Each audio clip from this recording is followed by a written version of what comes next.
Flooding is the most common natural disaster, and it happens when any large amount of water overflows into what would typically be dry area. Floods can be caused from rainwater, snowmelt, storm surges from hurricanes and tropical storms, and any state in the nation can and has experienced flooding of some sort. So flood insurance is a very big topic, and today we're going to talk to an expert on insurance and specifically flood insurance. So we're going to talk to Julia Dees with Dees Insurance today. Julia is an expert in all things insurance. So let's go talk to Julia. So I want to welcome Julia Dees to the video today because Julia is an insurance expert, and I wanted to ask Julia a lot about flood insurance because obviously this is what the hot topic is right now, especially during our rainy season, and there's flooding all over the United States, and so we need to dive into what you need to know about flood insurance.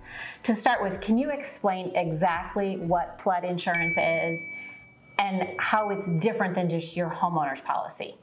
Very important to know that these are two separate policies. So your homeowner's covers everything that happens to your home, but if the water is coming in from the roof down, then it is covered underneath your home policy, typically, whether it's from a storm or it's coming from plumbing. Where flood comes into play is when we have rising water. So we look at it from the ground up. So if there's been excess rainfall and it causes water to rise within your home, that's where the flood insurance policy would kick in. Okay, great. I know, because people always ask, like, well, if my roof blows off and rain gets in, is that flood or is that because that kind of comes up? Or if a pipe burst, what does that cover? And it flooded my home. Yeah, exactly. The terminology that we use, I think, on the street can make it a little bit confusing, but when it comes down to the flood insurance policy, even if your home was flooded by a bathtub or anything like that, it has to be an exterior event coming in from the outside, rising water from the ground up. Okay, great. Now, there are limitations to what flood covers as far as the dollar amount of your structure and your personal property inside the home, correct? If you have a FEMA policy or a NFIP, which is National Flood Insurance Program, there is a maximum of $250,000 on the dwelling and $100,000 on the contents coverage. But what's amazing about private market is that you have options to increase that coverage if you want to. Okay, so who would be someone that would have a private market and someone that has to go through an FIP? So really anybody most of the time has an option to go through the private market. Where it would behoove you to choose that would be what coverage for the price, or a timeline. So a lot of times we're talking about buyers coming in, they're getting that flood coverage in place pretty much before the closing happens and they have it right away. However, sometimes we have cash buyers that come in and they might delay getting their insurance policies until after closing.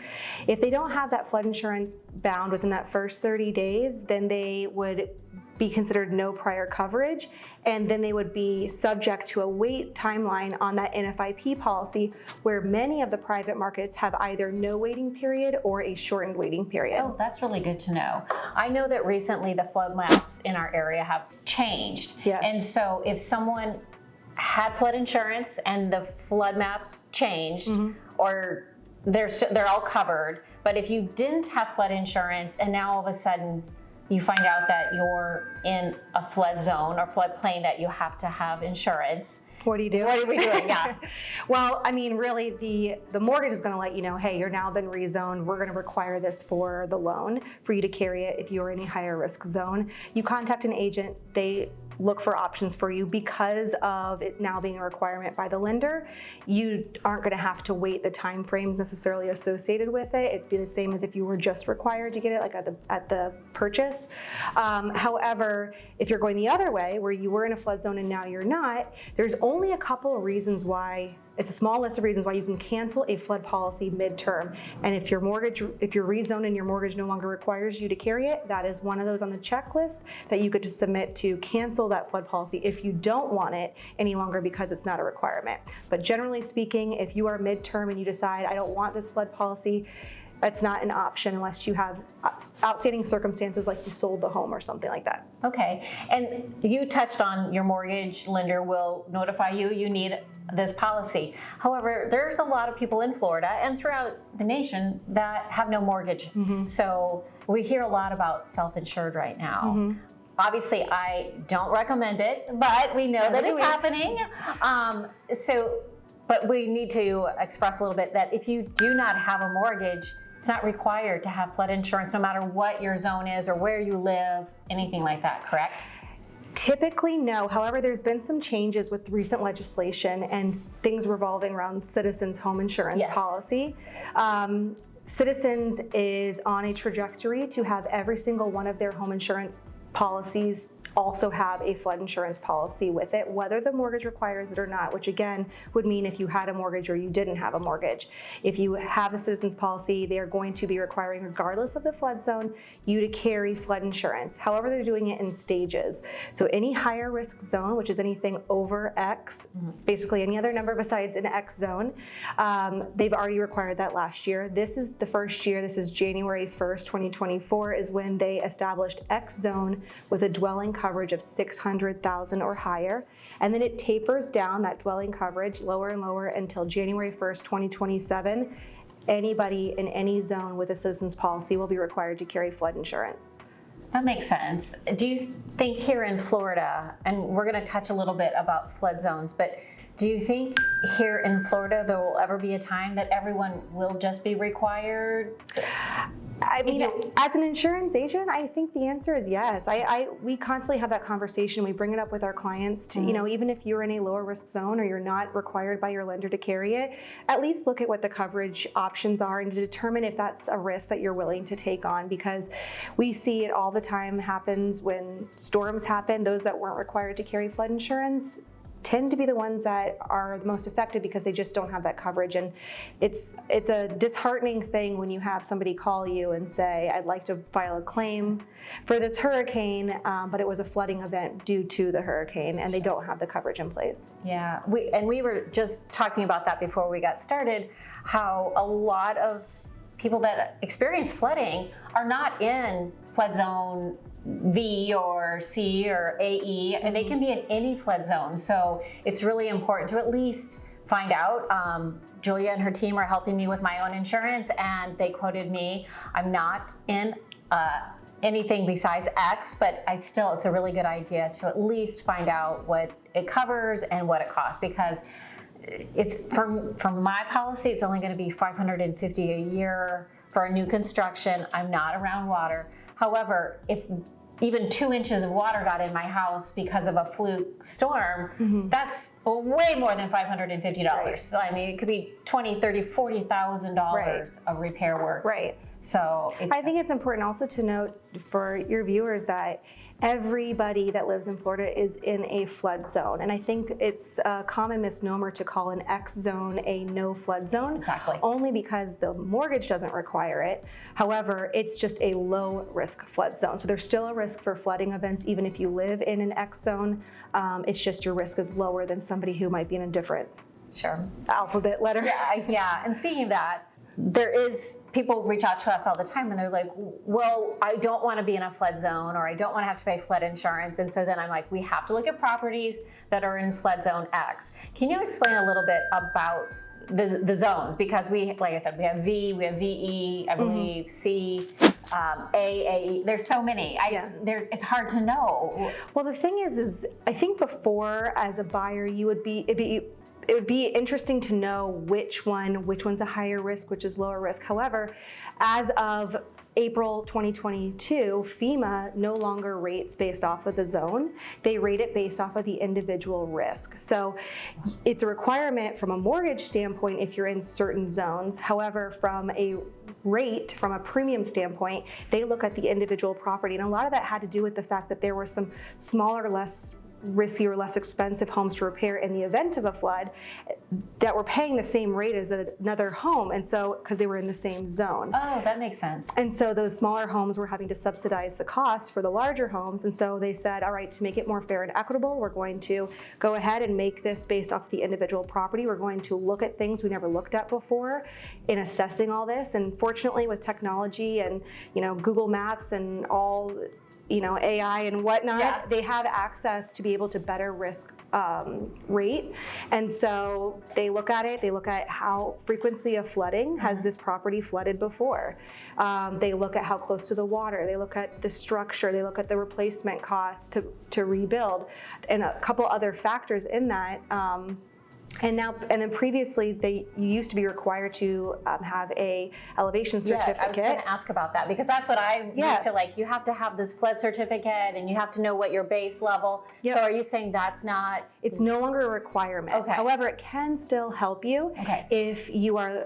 It can never hurt you, but the best way to tell is usually it's going to be in some of the older neighborhoods where maybe you can see the surrounding neighbors are kind of lower lying, and your property you can noticeably see has been built up. That's really where you'd want to maybe get a elevation certificate, because it can offer a discount because you're showing that we're less risky at this property location. Okay, so one thing that the state of Florida has just enacted a new requirement that's going to go into effect October 1st, where all home sellers have a flood disclosure that they have to fill out now. Will this disclosure, obviously is great for everyone, will this affect rates at all? Like if someone says, yes, I've had flooding, I mean, obviously you probably can check that pretty easily if they've ever filed a claim. Yep. But do you think this is going to be beneficial?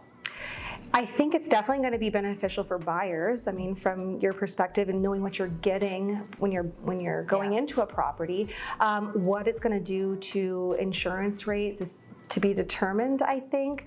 However, when you are running rate for that individual property, you run what's called a clue report, which pulls up any claims. If that seller had an active policy, it would allow that buyer to enter at that price point and be able to, not have to jump straight up. If they didn't have it, then they would have to start at the assumed rate.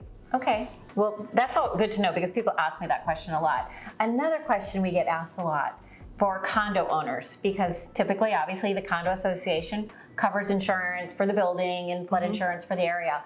But if someone's purchasing, let's say, a first or second or even a fifth floor condo, they always are like, do I need flood insurance? What about my contents? What should condo owners do with flood insurance? I think you got to decide your risk. I mean, really, the higher up you are, you're not going to really be exposed to a flooding risk. But obviously, if you're on a floor level base unit, even second story, it might be a conversation to have. A lot of times, those condo associations do have master policies, but remember that that's not covering, like you said, their contents. So your own individual condo policy covers your walls in and all your contents, as well as if you had a flood policy. And one thing I do want to clarify on is when we talk about citizens requiring it, it's not a requirement for condos. It was when they first came out, and they said that makes no sense. So they made an amendment to it, and it's not a requirement for condos or anybody that does not have a wind policy. Oh, okay. Well, that makes sense because that's very important. That's something I didn't realize, so it's great to know. One more question about filing of flood claims. If someone goes through you to get flood coverage, you can do it private or through an FIP, right? Or those are two separate things. Correct. And then if there is a flooding, which we just experienced a little bit of flooding here in Sarasota recently, and we are in hurricane season, so we don't know, it's been quite rainy. If someone experiences water in their house, what's the first thing they do? Call the company, or is there a number to call FEMA, or what do you do? So every single policy has its own claims department. Every single company does, whether it's private or whether it goes to the NFIP. I always say the faster you can get to it, the better it is. There is a waiting list when there's a big major flooding event. Obviously, you're not the only home that was affected. So if you can jump on that, on our very street a couple of weeks ago, we had a few neighbors that got flooded. That night I said, just get on the phone and call FEMA and just put your claim in at that point. And the other thing, you don't want to start doing repairs because they need to see the damage. They can assess it and decide what was there, what wasn't there. Because if you start ripping up floors and all that before they say to, you could find yourself in a situation that can be not ideal. Exactly. Unfortunately, I have had clients that have had to file some claims, and it was very eye-opening. They shared a lot with me about how when they came in, they really measured how much the water line on the walls, they tore out the sheetrock, they would tear out some cabinets. But I think it's good to know, they're only replacing they're not tearing the walls out and replacing everything. It's not like you're getting a brand new home. Right. It's not like a general policy where everything is covered. So I thought it was really interesting to watch them measure exactly how much of the sheetrock was damaged and things like that. So I think it's really important for people to really understand that it's not like your general insurance policy that you're used to being able to just call and like the roof blew off and normally that's covered. Right. Yeah, I think also recognizing that there are those limits. I think there's a lot of homes in the area, and remember that dwelling limit of $250,000 is the replacement of the home. It is not what you bought the house for. It is not the land value, the market value. It's the house or the cost to replace the home. So there are homes that are above that $250,000 threshold. And so when you say, are we going to replace the whole house? The answer is no. They're going to try to get you whole. And you also want to use that money sparingly to fix as much as you can. Exactly. So you're not out of pocket. And they're not just giving you $250,000 because your home was flooded. Right. They're really making sure they know exactly what every cost is to assess that. And that is definitely something my clients learned. And we said we've had a lot of education from just this one house flooding. So unfortunate for them, but again, we've learned a lot and very happy still out on the Keys. People always ask me like, why would people live out there? And I'm like, it's a way of life. It's beautiful. And this is what Florida is about. So there's a lot of things to prevent flooding. Are there things you can do to your home if you're in a lower lying area that could just help avoid any flooding? I know water can get in everywhere, but what are some tips that might help with flood policies? I mean, you want to make sure that you're, if you've got French drains or anything like that, they are clear of debris. Obviously, if you know that there's going to be extensive rain, doing sandbags is always nice, blocking up those easy areas around doors that can kind of creep in there. And also, if you start to see water coming in, taking your valuables and lifting them up higher. It's not a fun thing to do, but if you can avoid having to replace your couch or some of your belongings that may be irreplaceable, lifting those up if you start to see that water coming in, or just be more preventative, I think would be advisable. Great. Well, this has been a lot of really great information when it comes to flood insurance. If anyone has any questions, please, I'm going to put Julia's information in the description box below. But before we wrap up, I just want to ask, is there anything else, not just flood insurance, but insurance? Because obviously in Florida, insurance is a hot topic. Is there anything the viewers should know about insurance, flood, or homeowners that you'd love to share? I think it's important to recognize that media can blow things out of proportion. And I think, us living here and us doing it every single day for thousands of clients, you can find a home with Lisa's guidance. You can find a home that can meet all of your financial needs. There are some policies, we can find flood policies that are inexpensive in flood zones. It just depends on your individual risk and what you're looking for and what feels appropriate for you. Great. Well, thank you so much. This has been so much information. And as always, I really appreciate you watching. And until next time, take care.